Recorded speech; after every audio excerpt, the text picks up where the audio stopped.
Alright, welcome back. Today we're going to be editing this sunflower photo that I took a couple of days ago. I used the Sony A1 and the 24mm 1.4 lens. This is a cropped image, and the general goal is to balance out color, the light, the focal point, all those things so that you have a more cohesive, realistic representation of what was happening at the time, but also is aesthetically pleasing. So the broader point, though, that I want to talk about with this narration today is the magic brush, and very briefly go over some of the ways in which one can use it. When you select the magic brush, you have 4 refinements, sliders, options for the way that it selects its masking. Okay, you have the size, which is just the sampling size of the pixels, how many variations of pixels you want to take. I usually leave that at 1. It's just more specific and targeted. The opacity, which is fairly self-explanatory, is just saying how thick do you want the mask to be that it puts on. The tolerance is really where you can play and refine this a huge amount.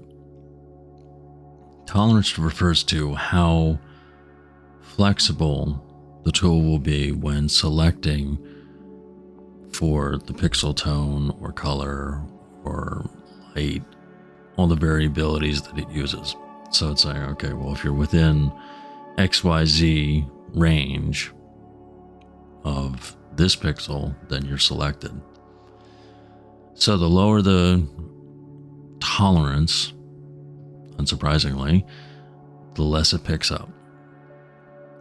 Or, more importantly, the more specific it can be.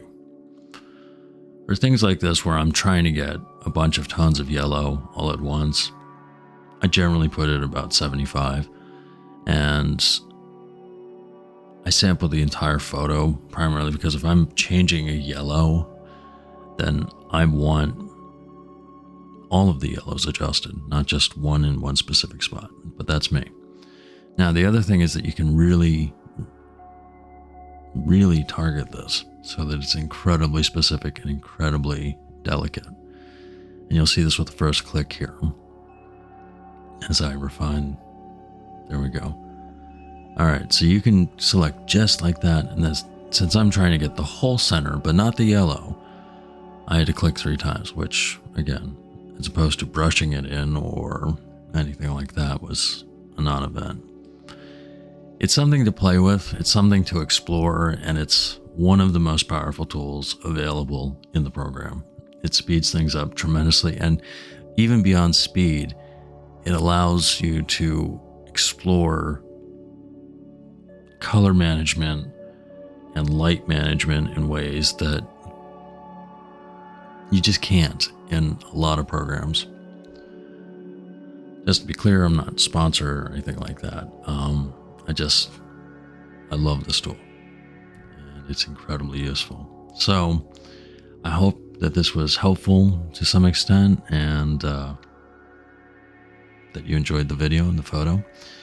And in any case, there we go. There's the original, and it'll blend into the final.